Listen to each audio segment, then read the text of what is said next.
If you have children or are planning to have children and raise them abroad, this video is for you. There are conversations you need to have now. There are conversations you cannot postpone. Conversations on race, rights and responsibilities, boundaries, identity. This video is for you.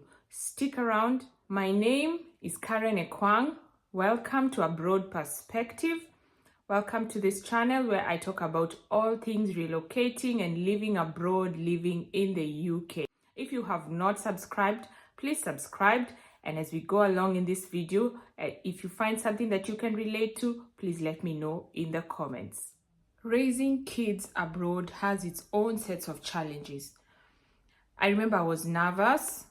I felt a bit nervous on how to navigate raising a child abroad in a different culture, while still trying to be firm, still trying to instill discipline in this era where it feels like children just have so many rights and these rights are really looked at. And I was wondering to myself, how do I still instill values? How do I still take my place as a parent while not infringing on the rights of the child? I mean, at some point I felt like when I move here, I'm going to be walking on eggshells.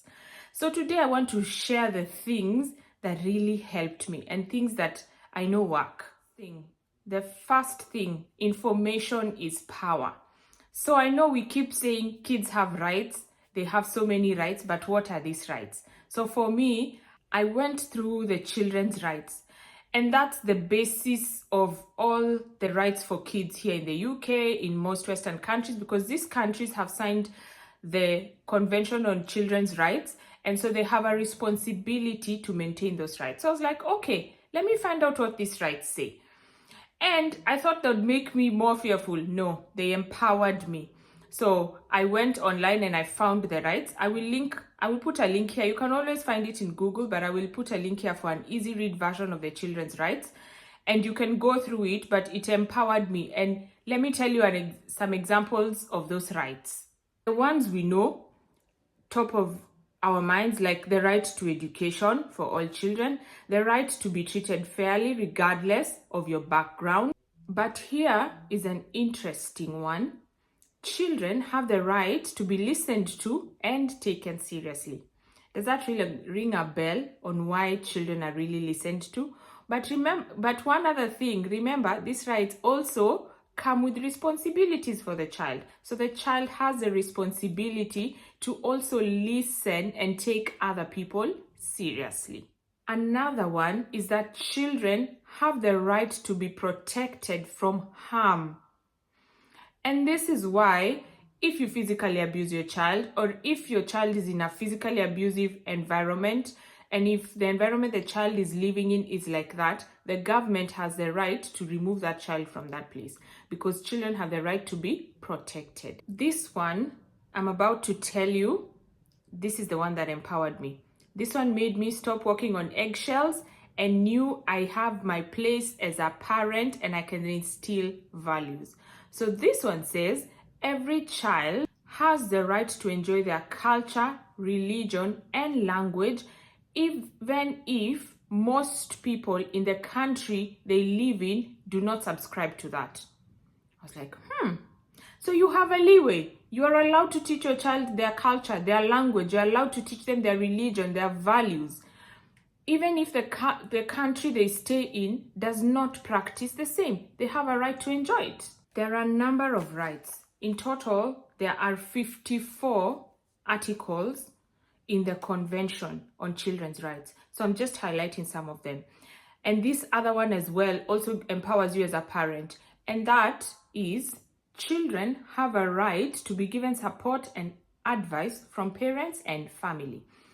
And the attached responsibility is they have a right to listen to the advice and guidance from parents and family. So your hands are not tied as a parent. You can take your place. You can be firm. There are boundaries you shouldn't cross. There are things like physical abuse. There are things like physical punishment. And there are many ways, honestly, to discipline a child. Parenting style can change. Your parenting style can change, but your values don't have to change. Your firmness doesn't have to change. You don't have to allow your children to walk all over you. For me, honestly, I went through the rights and I felt empowered as a parent to be like, The principle is the same. It's just the method that we're going to adjust slightly. And I think it's also important at a certain moment to go through these rights and responsibilities with children, because they are, yes, taught at a very young age, but it's also good to emphasize their responsibilities in this whole equation, their responsibilities as children. The second thing is understand that the environment your child is will have a very big impact on who they become and how they turn out, despite what you're teaching at home. Let me give an example. Despite the fact that I have a very deep African Kenyan accent, you listen to my daughter, because of the school she goes to and the people she interacts with, she sounds nothing like me. She has a British accent, she sounds completely different. And that's the same way. The way I grew up is very different from the way she's growing up. It's like we're, apart from just being different generations, it's a different ball game altogether. So understand the environment has an impact. Even where you live, the things she's exposed to, the things she sees will have an impact of what she internalizes and how she turns out. So one thing I'd say, of course, because of this, we have to be very intentional about the values that we instill in them. Of course, if they're in any physical or emotional abuse or any environment that enhances these things, do all that is in your power to get them out of it. Physical, emotional abuse, even bullying, do everything that you can to get them out of it. Also remember, given the standard of living here and the privileges kids have, there's a tendency to feel entitled and there's a tendency to take things for granted. I encourage that you teach gratitude. Gratitude, I think, is the baseline of all things. For these children to grow up gratitude, to grow up with gratitude and grow up grounded. Another thing you will notice, and not just among children, even adults, but even among children, mental health issues, like serious mental health issues in children. So I think it's important to teach gratitude. I think like gratitude is the basis, but also in your style and in instilling these values to teach children resilience, because this is life. This is life, and we can't allow that they just get into mental health issues over small things. So gratitude and resilience. I will sound like a broken record for this third one, but I know you relate to it. Time. Spend time with your children. You know, for children, love is spelt as time. So spend time. Remember that, right? About they have a right to be listened to and taken seriously. Listen to them. Listen to their concerns. Know what's going on in their minds. Know what they've had today. Know what they're struggling with. Listen, spend time with them. But also in this whole process, remember to be firm. Remember to set boundaries. I think very clear boundaries is what gives the children structure, even, and gives you the opportunity to be firm as a parent without having to go to extremes of disciplining and then you get into trouble. This one, there's no burying your head in the sand if you're raising kids abroad. There is no topic you can avoid. There is nothing, you have to speak about everything openly. Please let me know in the comments if you relate to this. Let me know what are those challenging topics you've had to address at a time you didn't think so. There are things you have to talk about. I knew I'd have to talk about some things, but I didn't know I would have to address them really, really early. Things like race and the color of our skin. We had to start talking about that the moment we landed here. Like shortly after we landed here, you have to start explaining why my hair is kinky and curly and someone else's hair is straight, and why my skin is brown and someone else's skin is white. And so we had to really, really talk through it. Let them ask the questions. You can't wish it away. You can't ask it away. Let them ask the questions on race. Talk about sexuality. Talk about sexual boundaries. Oh my goodness. I didn't think I'd have to talk about that for someone going to nursery for a small child, but those are things you have to talk about. The cultures are different. Okay, so your child goes out, someone kisses them, they come. They're young, they're small. They come back home. What do? That's the time to start talking about consent.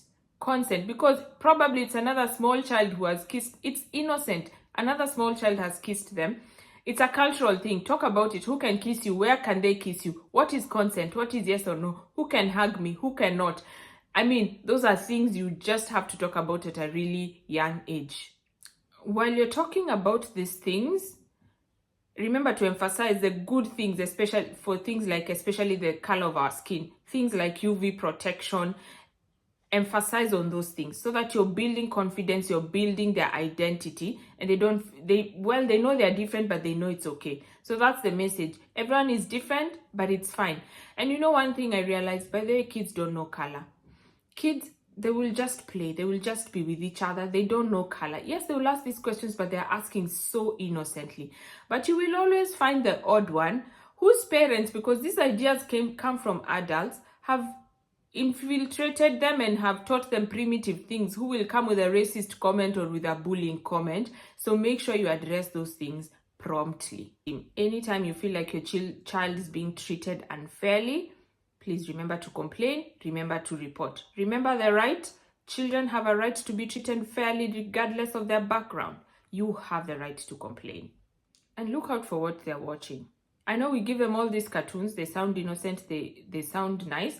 Sometimes just sit down and watch through it with them. You'll be surprised at how many you block. So that's why you have to be the constant voice giving this information, and you also have to stay updated. Lastly, and this one is also really, really important, for me, I make sure my daughter, in the books she's reading, in the cartoons she's watching, in the shows she's watching, she can see a representation of herself. She can see someone of color. She can see an African. She can hear her language being spoken, so that she doesn't have a skewed view of success, of people who make it, of certain people can only do certain things. So make sure you expose that to her. We are heavily, heavily influenced by the Western books, Western shows, but then you have to be intentional to seek out those African books. There's so many African authors these days writing children's books, which is amazing. Even in dolls, even in the kind of dolls they play with and the kind of toys they play with, make sure she can see a representation of herself. Like in the Olympics, when Africans are running, when they're participating in tennis, when they're doing well in gymnastics, in swimming, we make sure we amplify that. We make sure she can see that and she gets excited about it, so that even her, when she's going back and she's doing her sports, she's not feeling like, because I'm the minority here, I cannot get to a certain level. She knows she can get to whatever level, whether it's academic. Expose them to these people who look like her, who are doing well. Emphasize those moments.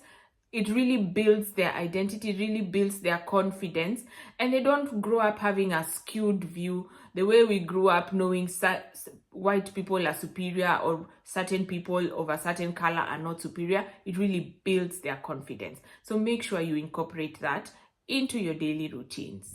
Those are my hacks so far. Honestly, I want to know what hacks you have in raising children abroad. I want to know what is really working for you, what I've missed out. Please let me know in the comments.